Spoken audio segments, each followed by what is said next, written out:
coach, Stacy, Lynn. It is Friday, and I'm happy to be here today with you to continue our series on what healthy love is versus toxic love. And today what we're going to do is we are going to look at biblical love versus toxic love. And I just noticed my hair is really fluffy, isn't it, today? Wow, it's really super hot outside here in Tennessee. So anyway, if you're new here, I am a certified master Christian life coach, Stacy Lynn Harp, and I aim to educate, but also to help you grow in your relationships here from a biblical worldview. And I do offer coaching services. If you're interested in that, you can contact me through the email that's somewhere here right now as of the recording of this thingy. It's Friday the 21st of August. My main computer is still down, so I am like royally doing bare bones broadcasting and doing the best I can. So I was telling somebody that the Lord is teaching me how to be more flexible, I suppose. Anyway, so what we're going to do is review very quickly what I talked about in the last two videos about when people say I love you. And this again is what inspired this. What inspired this for me was being in a group with some people, and it was the first time I was in this group, and at the end one of the leaders said that they loved us, and boom, red flag. In fact, this is somebody who's pretty highly regarded, and I'm like, I don't think you're that healthy, because you're using terminology like this and it's not appropriate, let alone safe. So in the last couple of videos, what I did was I went through these particular things, how people weaponize love. Like, for example, they demand compliance, they excuse harm, they avoid accountability, they do it by trying to pull somebody back in, they create guilt, they confuse possession, like they own you, with love. And one of the things I actually said yesterday was that if somebody's doing that, you're their slave, and slavery, as far as I know, is outlawed. So that's something very important. And so what today we're going to do is we're going to look at what healthy love is, okay? Now, I don't know about you, but I didn't personally learn what healthy love was, frankly, until I moved out of my house. Until I was 18 and I moved in on my own, and I went to therapy. That's how I learned what healthy love was. But I also learned it from the Bible. And so unfortunately, because I have limited access to my main computer, I'm just going to give you the Greek words, and I'm going to do a brief little review of what biblical love is. Now, I'm only using the Greek, that's the New Testament, and maybe when I get my computer back after it's fixed, because I don't have access to my favorite Bible tools, people, I will do a more in-depth thing if you'd like me to. Okay, so the first thing is agape love. Now, most of you have probably heard of that, which means selfless, sacrificial love. That is the type of love that the Lord has for all of us. And it's often cited in passages all throughout the Bible about God's love for us. And it's the type of love that Christians should have for one another, okay? And so most of us have heard that, agape love, okay? The second is philia, or phileo, depending on if you're a man or a woman.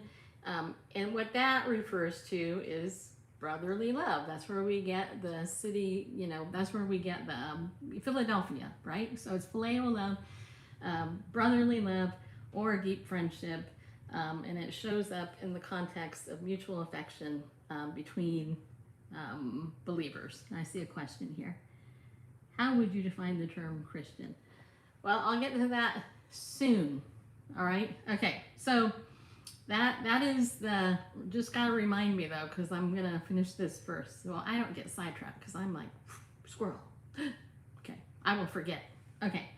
So anyway, the second is philia or phileo love, which again is brotherly love. Okay, and that's honestly what I think most people have for one another. The third is storge, and what that is that's familial love. That's the natural affection between parents and their children. And it's less common in the Bible, actually, but the concept is still there. So, and the reality is that you can have both phileo and storge love in your family. You can love your family unconditionally as a friend, and you can also love them in the familial context. So that's not a problem. Okay, so the next one is eros. And I'm sure some of you guys know that that's where we get the word erotic, right? That's your sexual romantic love. And the interesting thing here is that even though that's a Greek word, it doesn't actually show up in the New Testament. So, you know what I'm talking about? So it's actually in the Greek mythology, though, and other things like that. So that's kind of interesting. Okay, so those terms are the most common. But then there's also the term ludus, and that's Ludus. And what that is, that refers to playful, flirtatious love. So that would probably be more, actually this is what it says. However, that one is more common in broader Greek literature than in the Bible. So that one actually is that type. So, and then the last one, I'm pretty sure most of you haven't heard of this one because I actually hadn't heard of it. And not that I'm, well, maybe you have. Okay. I'm just surprised I hadn't. Anyway, okay. So the last term is, I hope I say this right, it's philia utia. And what that is that is self-love. And it's mentioned indirectly in the Bible, like in the phrase, love your neighbor as you love yourself, implying a healthy self-regard or self-love. So here are all of the Greek words in the Bible, well, except they're Greek words, they mean love. So it actually means here, so you got agape, philia, storge, eros, and philautia.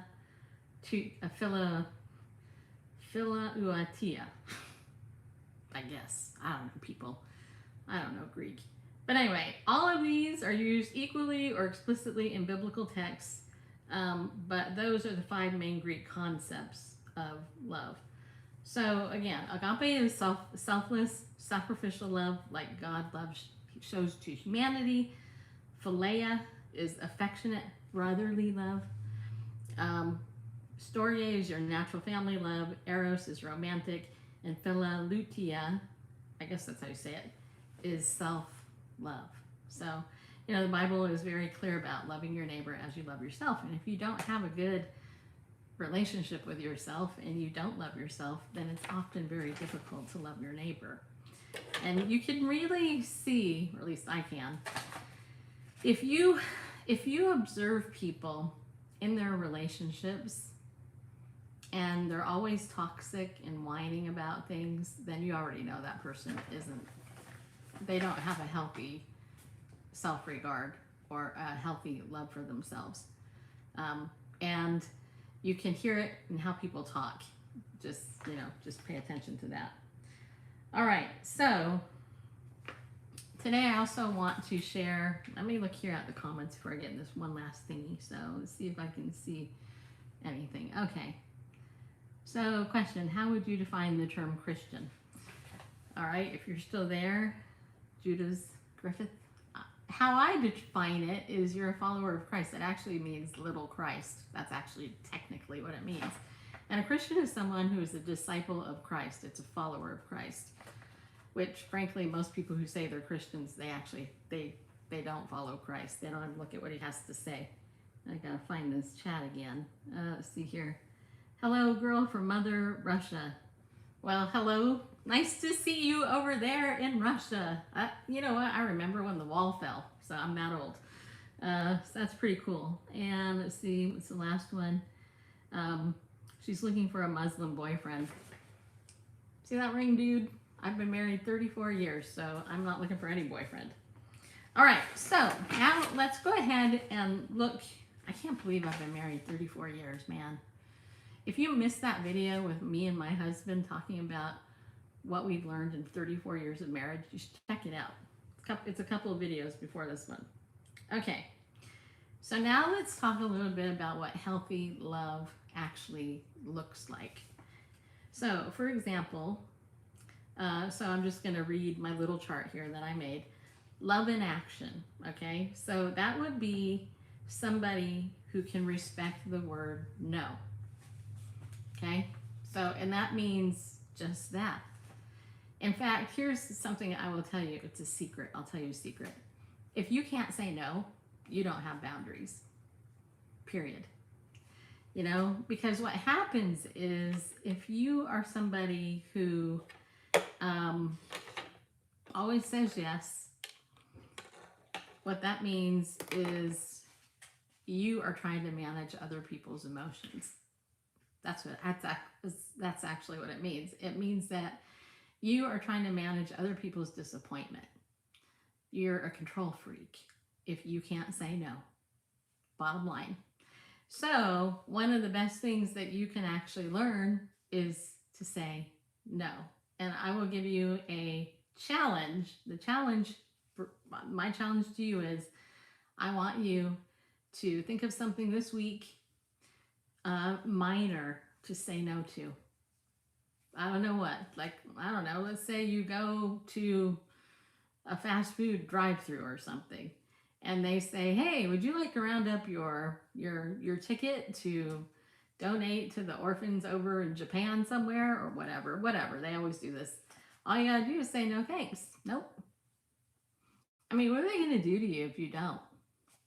Are you really like going to feel guilty for not doing that?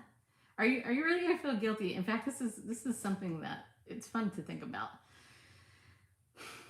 Because, quote, tipping is everywhere and they want you to round up your money everywhere you go. But are you really, like, did you go to Taco Bell to give money to whatever the cause is somewhere else by rounding up? In fact, my husband and I had this happen a couple days ago. We rarely go out. I mean, literally, we rarely go out.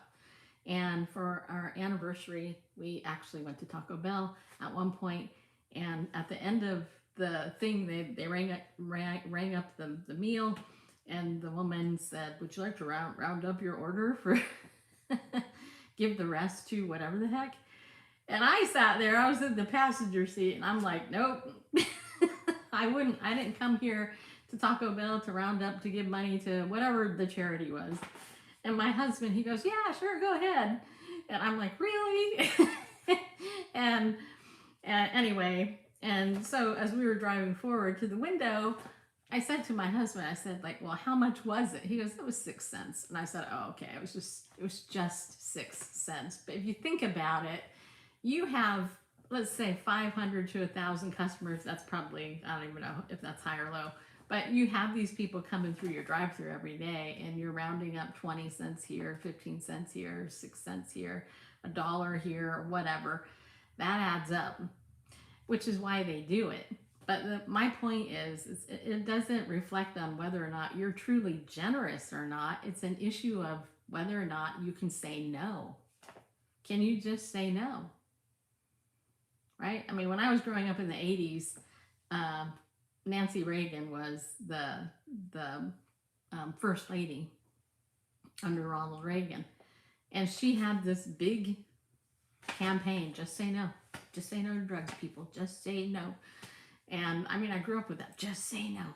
And then, of course, Nike, just do it. So, you know, just say no. Just say no. Say no to stuff.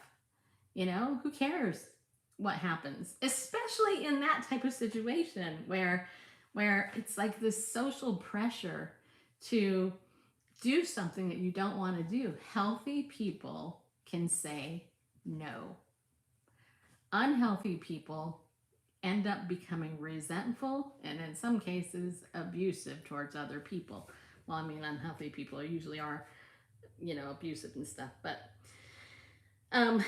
So here's the other thing. So to contrast that, if you say no, then here is what manipulation would look like dressed as, quote, love. That would be somebody who pushes you, they sulk, they threaten, or they withdraw affection after you say no. Okay? Like Taco Bell, they won't do that. They won't say, hey, you can never come here again because you didn't round up your thing.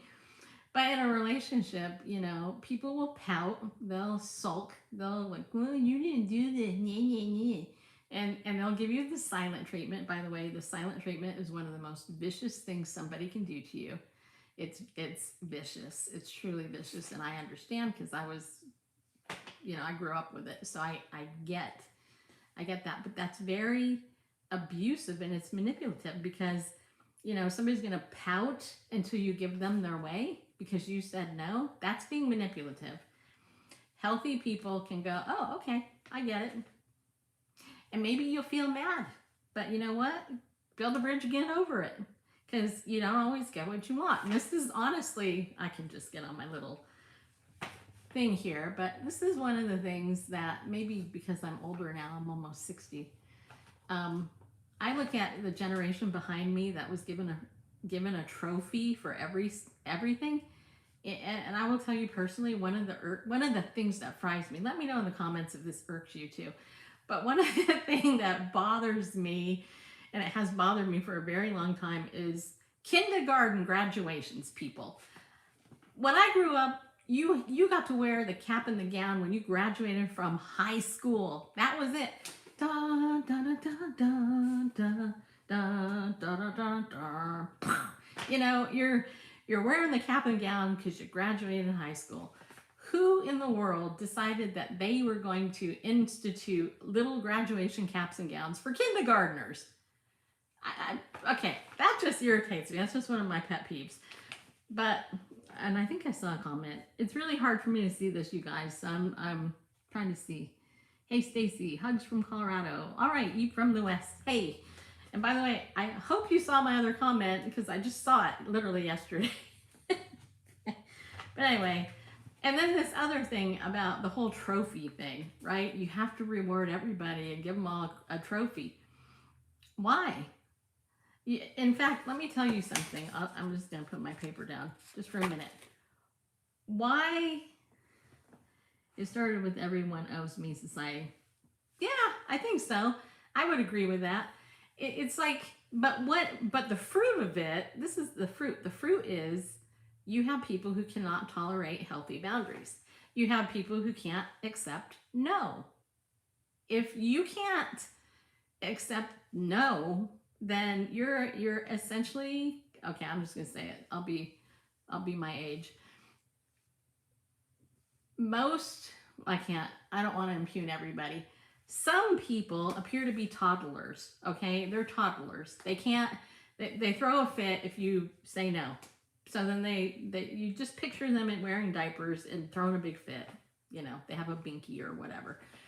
Because they can't handle it. You know, here's the thing I will tell you, honestly, this is funny. I spent 3 years working as a therapist in an elementary school in the public schools. It was part of my training. And so for 3 years, I actually started out, I was only going to do it for 1 year, but I loved it so much that I kept doing it until I couldn't. But I spent 3 years working in the elementary school. And I will tell you that the children that came in and saw me, which was over half of the school, by the way, one of the biggest problems was that they just couldn't tolerate no. And I'll never forget it because I had a client. And they were all children. But one of the clients that I had, and this was well over 25 years ago. She probably is hopefully she's resolved her issue now. But there was a little girl, she was in about 8th grade. No, not 8th grade. This was still elementary. She was in about 4th grade. And her mom, every single day, would call me up and rail me because she was a psychologist. And all I was a lowly little stupid intern to her. But her child was coming in to see me because her child, which was a girl, had a problem with urination and wetting, basically. So the mom had to pack her a special bag every day. She got to go to the bathroom in the nurse's office. This little girl was treated very special, okay, because of this. She had gone to the doctors. There was nothing physically wrong with her. She was assessed for sexual abuse and things like that. There was nothing wrong with her. And I knew what was wrong with her from the minute I spoke to her mother. Because her mom was the problem. Her mom was the problem. And it was interesting because I noted over the period that this little kid was under my care and in this thing, I noted that her confidence grew, and eventually she didn't have to have the special stuff, because there was actually an older woman, and actually at that time I was literally like 32 or 4 or something like that. But there was somebody who was older, mature, who actually listened to this little girl and gave her some attention. But her crazy psychologist mother, she was the problem. She just couldn't see it, or didn't want to see it.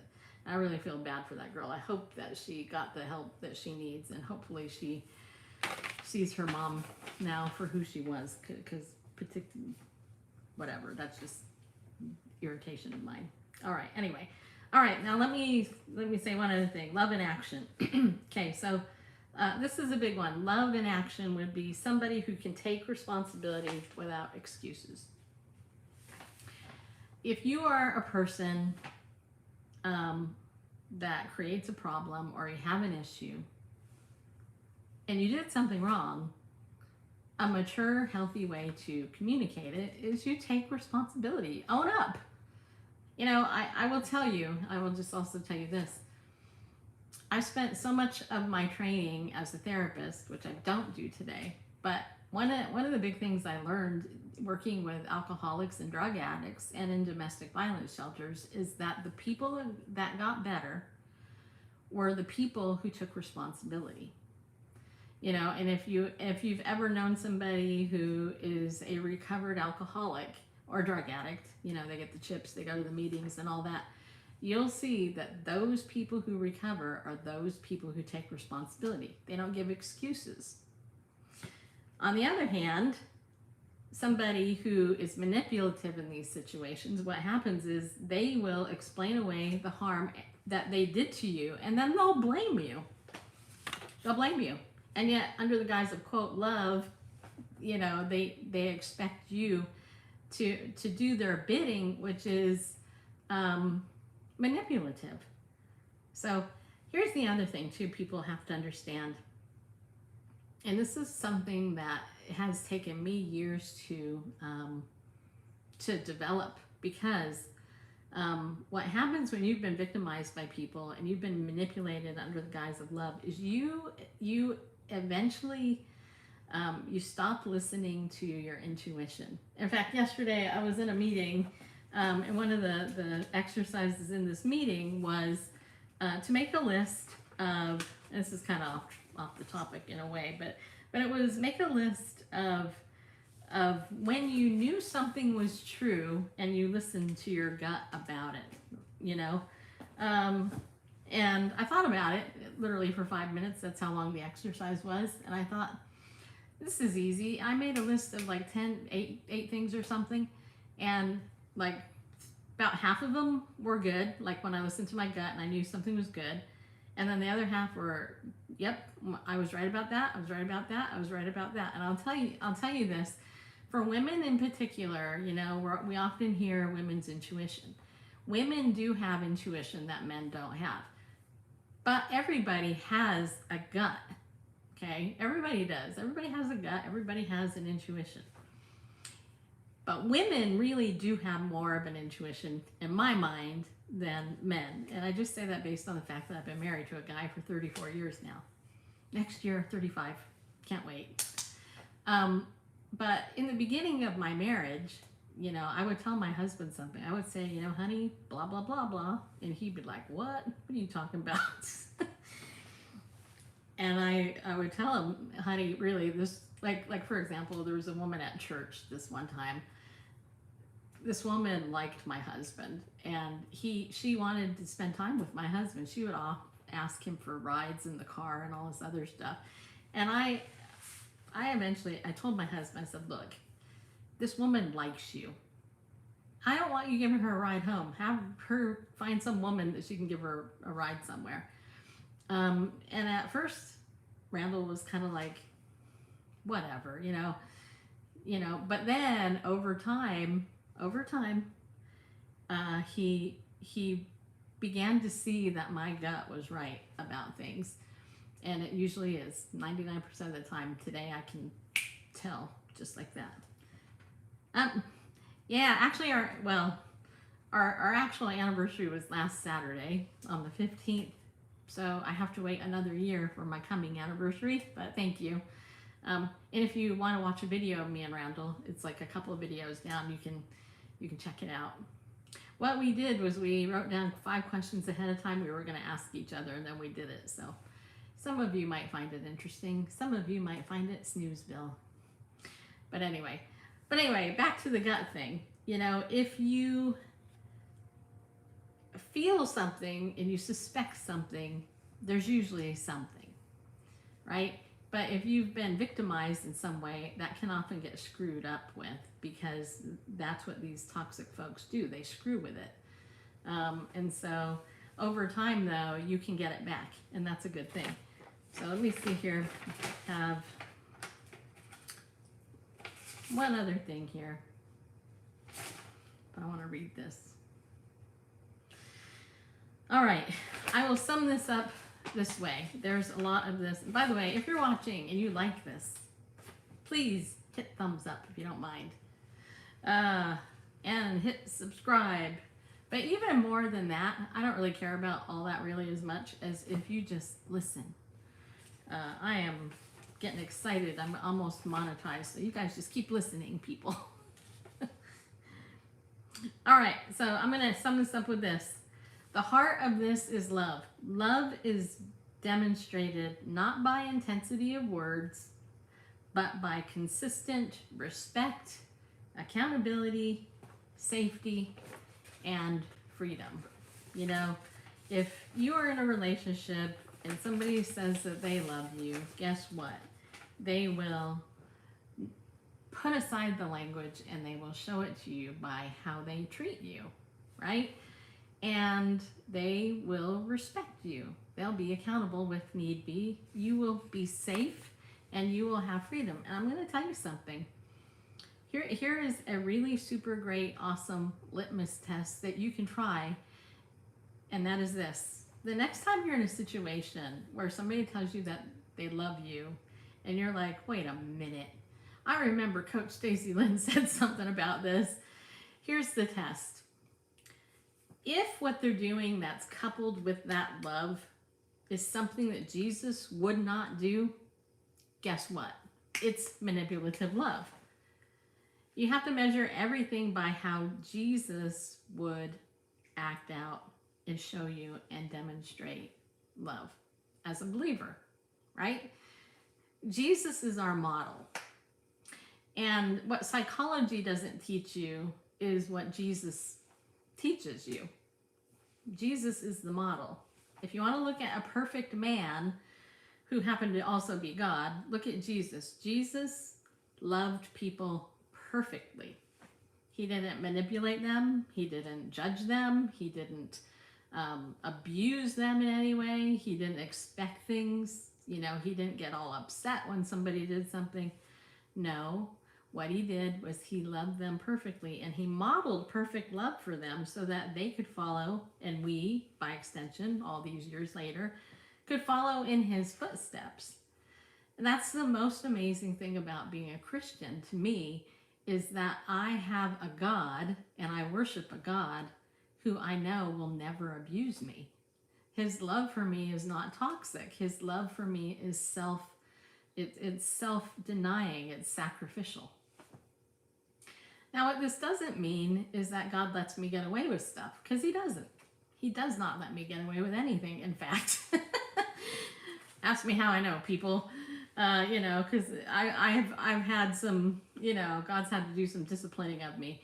But as a loving Heavenly Father, his discipline is love. It's because he loves me that he disciplines me, but he doesn't abuse me.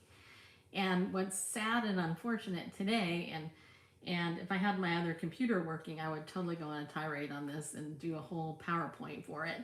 But what's really disgusting to me today is that you have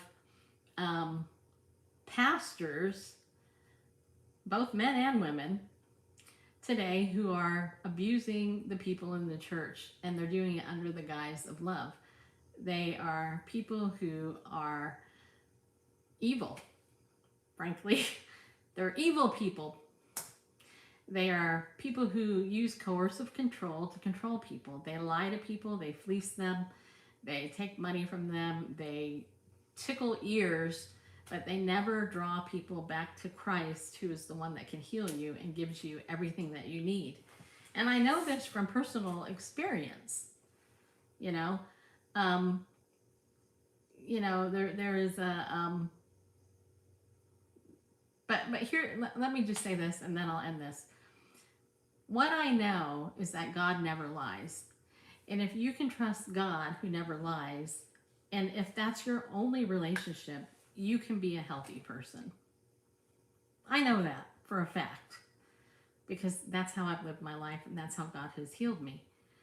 Now, fortunately, God does put people in your life that they may not be perfect and live exactly like him, but they're good enough, right? I mean, they're able to take responsibility when they do something wrong.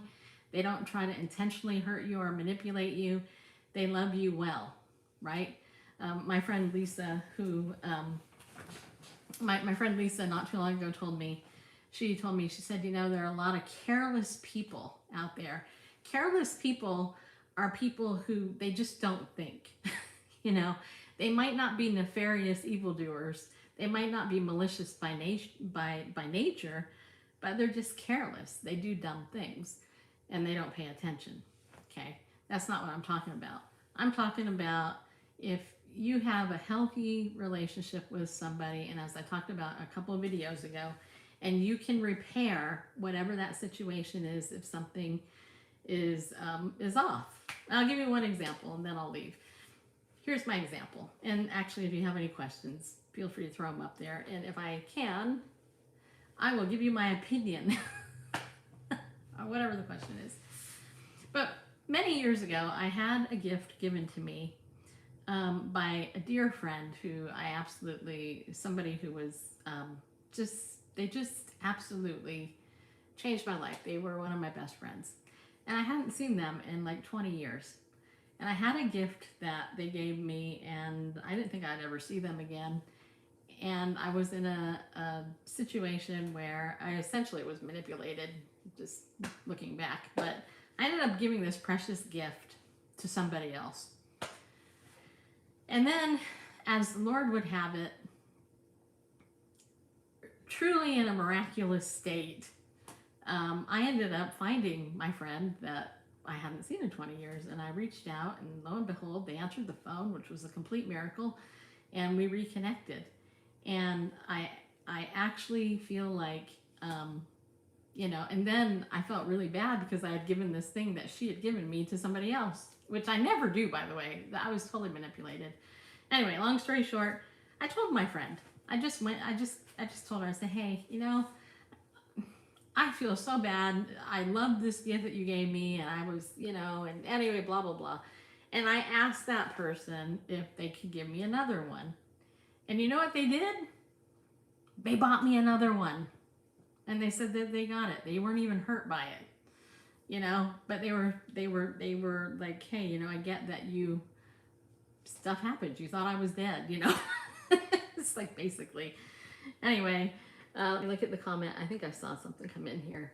This is down here on my left. So it says here. Okay. Eve of the West. Okay. Wait, hold on. Don't go away, comments. Okay. Okay, went out the window. Okay. Being a child of a narcissistic mother, how sad. I pray that child figured it out. Yep. Congratulations. Okay, you already said that. Okay.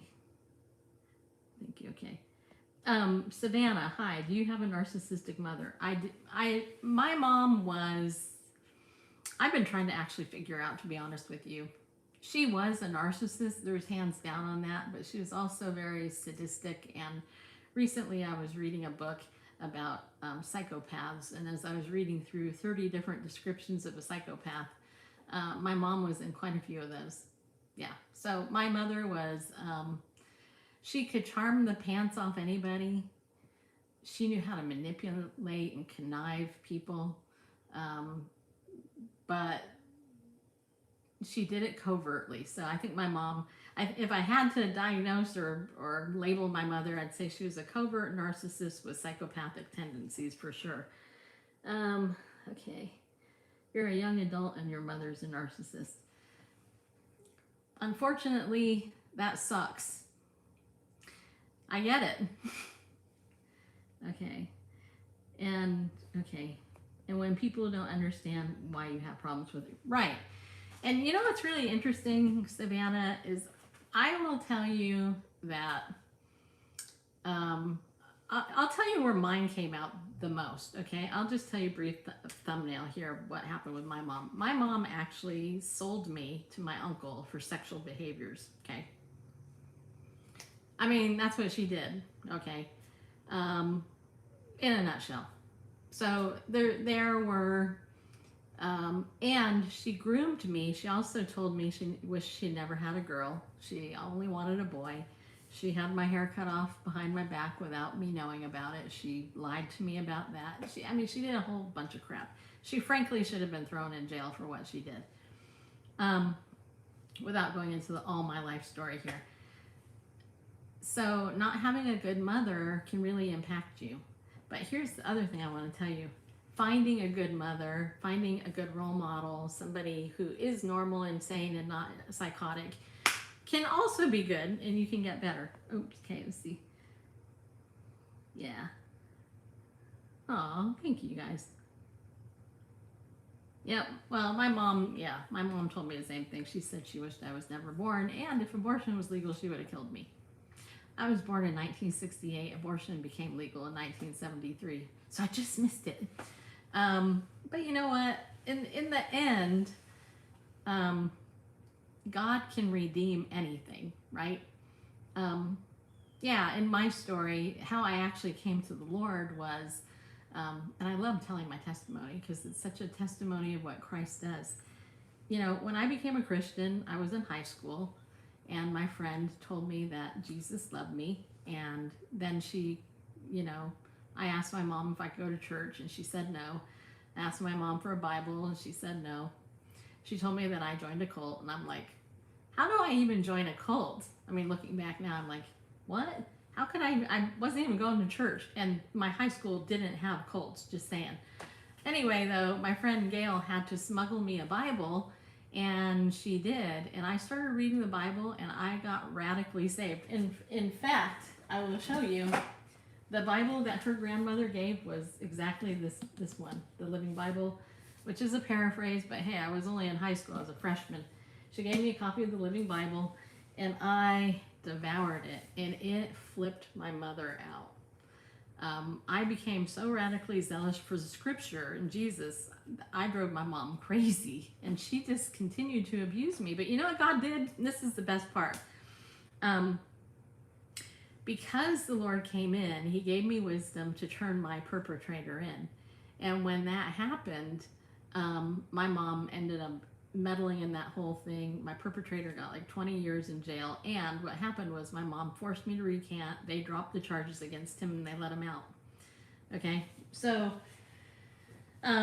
through a series of circumstances, all of that happened. But at the same time, this is why God is so cool. At the same time, the next door neighbor that lived next to us when that happened, they moved out. Okay, God moved in a Christian family from the Philippines. They were believers into the house next door, and they just happened to have a brother, children rather, my age and my brother's age. And so they started witnessing to us, and then they invited us to go to church, and my mom would let my brother go, but not me. And eventually, I don't know, I can't even remember how many years it was, but eventually my mom let me go. And it was about 25 years later that Filipino couple baptized my mother into Christ before she died. So my mom will be in heaven. I'll see her someday again. All right, let me go back here. Yep, I won't. All right, yep. Well, I already know how precious I am, but thank you. You can keep praying for me. I need all the prayers I can get. You were part of a cult when I was a child, and we ran when I was 9, and they are currently trying to get me back, and my mother, okay, asked them for help to take me back. Ugh. Are you familiar with Be Emboldened, Savannah? There's a group called Be Emboldened. And what they do is they work with a lot of people who've been victims of cults and things like that. Yeah. So what I would do is, I think it's beemboldened.com. So it's beemboldened.com. If you look that up, and they actually have a YouTube channel here. They have groups that you can join. And I know that they have, I don't know how old you are, but they're like $25 a month, and you get to go to as many groups as you want. And I signed up so I could learn what they're doing, so I could refer people to them, because it's a good group of people, and you will learn what other people are going through, and the people who lead the groups are experts in coercive control and cults and stuff. In fact, the couple that founded it actually came out of a cult themselves. So that might be just a good place. Even if you don't want to sign up for one of their groups, go look up their YouTube channel, because they have a lot of good information on their YouTube channel, and that will help you. So, and of course, if you want to reach out to me, you can also do that too. I'm actually going to be starting something as soon as I get my computer back. I have a whole plan of new stuff I'm going to be offering everybody. So, all right, is there any other comment or question before I log off here? I will let you guys do that. And thank you, by the way, for commenting and interacting. I've been trying to do this stuff around the same time. I have an old dog I'm taking care of, and sometimes it's difficult to do stuff because I'm taking care of him. And I have a good friend that just lost her dog, so I'm feeling especially love towards my puppy, because my puppy's 16, almost 16. I will celebrate his birthday soon, so.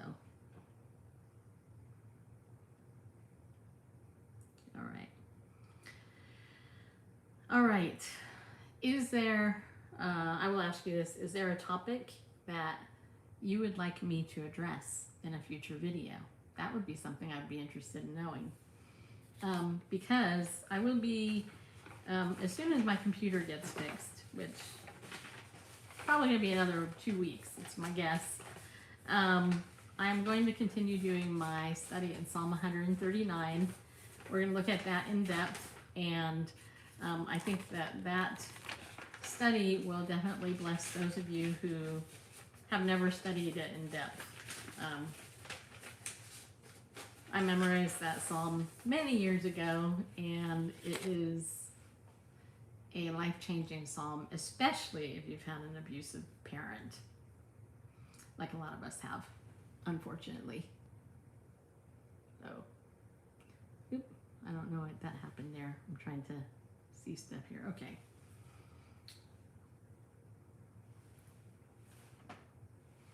In fact, he's over here. Yeah, right now I only have one video in the series because my computer broke. So my main computer, I forgot what the part was, but basically what it did is the screen now has ribbon, like you can't see it. You can't see anything on the screen. So that's a bummer, because I can't do my normal stuff, and it's really difficult to do it on an iPad, what I was doing. So, but the other series on here that I would highly recommend you watch is my Colossians series, How to Think Like Christ series. And I can't remember how many videos are in it, but that's a good series. What I did was an in-depth Bible study on Colossians, chapter 3, verses 1 through whatever it was. If you watch that one and take notes, you'll learn a lot. And really, because as a believer, that's the goal, is to think like Christ. He's given us the mind of Christ, but the church pretty much doesn't teach you. You have to figure it out on your own. And, if you read the Bible, you will figure it out. So yeah, check it out. All right. Is your name actually Eve too? Or is that like Eve of the West? Is that like evening? I'm not going to assume anything. I've learned not to do that. So that's why I'm asking. So don't go, oh, duh. Yeah, my name's Eve. You could say that. So you could say my name's Eve. But anyway, so there you go.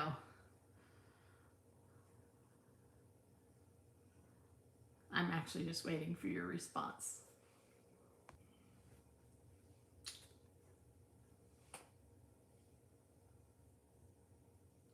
All right. Another psalm, Eve as in the Bible, a joke given to me from a genetic stock name is Jenny. So your name is Jenny? Okay. Nice. I actually don't know many Jennies. I know Jennifers, but I don't know Jennies. So I will do my best to remember that. All right. Well, thank you, you guys. I appreciate you coming in, and hope you enjoyed this series. If you have, like I said, if you have a topic you're interested in me addressing more, I will do that. But everything that I talked about is going to be looking through a biblical lens, but we're also going to look at trauma, narcissism, all that stuff. I'm an expert on that stuff. Unfortunately, I've had to deal with it. And yeah. So there you go, people. I just dropped my water bottle. All right. I don't know if I'm going to do a live stream tomorrow, but I will hopefully be back Monday. What I'm trying to do is update the community part so people can know, but it seems like nobody looks in my community, so I don't always look at check it out. So anyway, I hope you guys have a good weekend, okay? And as I try to remember at the end of all my videos, I hope you have a better day, people. All right, and exit is over here.